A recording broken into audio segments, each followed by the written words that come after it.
Welcome to the deep dive. So the research you sent over this week was dense, but it all points to this one massive idea. It's this idea that history is almost never just about the past. It's a tool. Right. A tool that's been meticulously crafted to fix something that's broken in the present. Exactly. Yeah. And that's what we're going to get into. Yeah, our mission for this deep dive is to really unpack that. We have to draw a sharp line between history, the raw, verifiable facts, and what the sources call historical literature. The interpretation. The interpretation of those facts. It's always written in a moment of crisis, and its goal is, frankly, national survival. We're going to see how this worked for ancient Israel during a total collapse, and then for the Joseon dynasty in Korea. Okay, let's unpack this. And I think we have to start with that core concept because it just fundamentally changes how you read any old book. It does. We think historical accounts are just trying to get the facts straight. But the argument here is that no, they're usually delivering an interpreted history to solve an immediate, pressing problem. It's purpose-driven history. And that's why the sources spend so much time on the Joseon dynasty. As the counterexample. As the perfect counterexample, it shows us what pure factual history even looks like. I mean, think about it. Most nations, they start with a war, right? Right. Military conquest. Sure.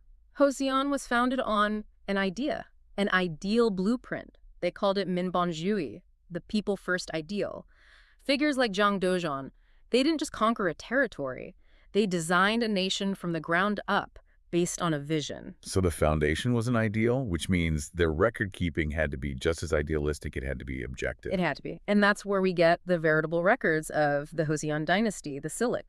This thing is, it's pretty much unique in world history. Because it was designed to be purely factual, no spin. Zero spin. It was the raw data of the nation. Think of it like the black box flight recorder for an entire dynasty. Okay, but how do you actually enforce that? I mean, a king is a king. What stops him from just, rewriting the parts he doesn't like? Well, that's what I found so fascinating. They built these incredible checks and balances right into the system. Right. First, you had the Gyeongsang system, the state council. They basically ran the country. The king was more of a final approver, not a day-to-day ruler.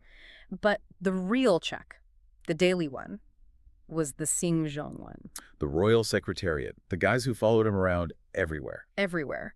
From the second he woke up to the moment he went to bed, they wrote down everything. Everything. Like if the king stumbled, they wrote it down. If he coughed, they wrote it down.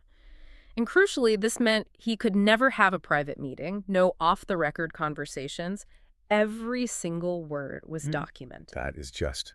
It's a level of accountability that's almost unimaginable today. Did any of the kings try to get around it, try to bribe them or something? Oh, they tried. All the time. Kings were constantly complaining, demanding to see what was written about them. But the system was designed to be stronger than any one king. That raw data just went straight into the Silic, unedited. So what was the point of all this? If the current king can't even use it to his advantage, why go to all that trouble? That's the key. It wasn't for them. The whole purpose was for future generations. They stored multiple copies in these 4 secure archives, the Sago.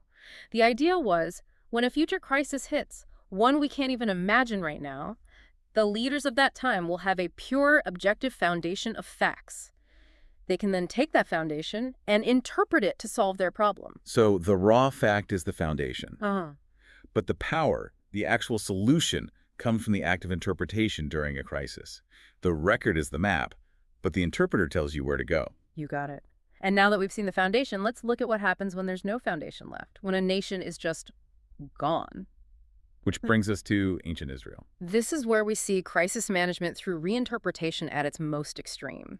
Because for ancient Israel, this wasn't just a military defeat. This was total annihilation. The end of everything. The land, the sovereignty, the people. Yeah. Scattered. There was literally no historical precedent for a nation coming back from that. It should have been over. It should have been, but they came back.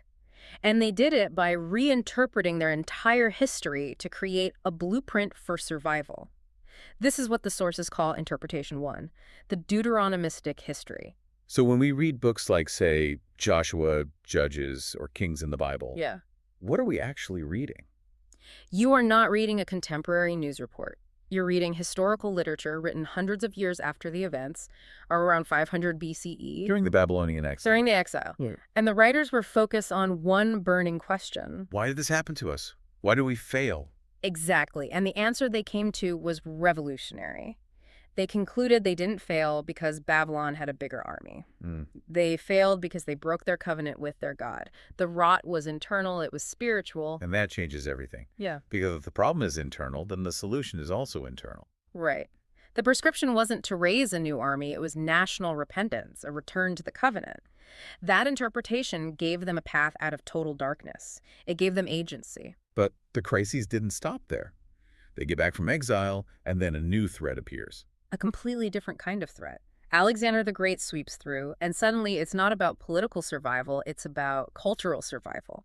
Wow. Hellenism was this tidal wave of philosophy, art, religion. And it threatened to just wash away their entire identity. It was dissolving them. So they needed a new interpretation for a new problem. Enter interpretation 2, the chronistic history. Which is the Book of Chronicles. The Book of Chronicles. They took the exact same history, the same kings, the same events, but they retold it with a completely different focus. To solve the Hellenism problem. To solve the Hellenism problem. The goal was to affirm their identity, what we could call Hebrism. So where the first history focused on their failures, this one emphasized their chosen status. It talked about the Abrahamic covenant, the superiority of their laws. The message was, we are the people who conquered Babylon, and we will overcome this too. The interpretation changes because the problem changes. Which means the person doing the interpreting has an almost terrifying amount of responsibility. Yeah. If you get the diagnosis wrong. It's catastrophic. And that brings us to the source's big warning about the danger of misinterpretation. They say the single greatest tragedy is when people treat this historical literature, this crisis prescription, as if it's just simple, uninterpreted fact. Yeah, they use that really powerful doctor analogy. It's the perfect analogy. Imagine a doctor gets the diagnosis completely wrong. They give you the wrong medicine. You don't just stay sick. You could get worse or even die. Right. Good intentions aren't enough. You have to be right. You have to be accurate. And when the patient isn't one person but an entire society, a faulty interpretation can ruin a whole era, a whole nation. That's why the language in the sources gets so strong here. It's incredibly strong. They refer to people who misinterpret history or scripture as vipers or devil's henchmen. Yeah. It sounds extreme, but it highlights the stakes. If you lead a whole society down the wrong path with a bad interpretation, you are causing immeasurable harm. So let's bring this principle back to Korean history. How did this play out during one of its biggest crises, the Imjin War, the Japanese invasion in the 1590s? Well, the immediate story is all about the military, of course. But the sources argue the real reason they survived came from decades of preparation. Well, it was intellectual. It wasn't about building bigger ships, initially. No, it was about building better people. And the key figure here is the scholar Tuji Yi Huang. He wasn't thinking about military tactics. He was obsessed with national character. What was he so worried about? Factionalism, corruption, people entering government for personal gain instead of serving the nation. He saw that as the real existential threat. So through his academies, the Seiwon, he basically trained a new generation of leaders. Leaders with a different motivation. Exactly. He would actively tell his best students not to take government jobs if their heart wasn't in it for the right reasons. He was cultivating a cohort whose loyalty was to that founding ideal, the Minbonjui. So building national character was the ultimate defense budget. In a way, yes. And this work led him to make his one great recommendation for government service. A man named Ryu Song-ril. Seiwei. And when the war finally came, he was the one with the moral clarity to make the impossible decisions. What were they? Well, first, the king was terrified. He was literally running for the Chinese border. Ryu Song-ril convinced him to stay.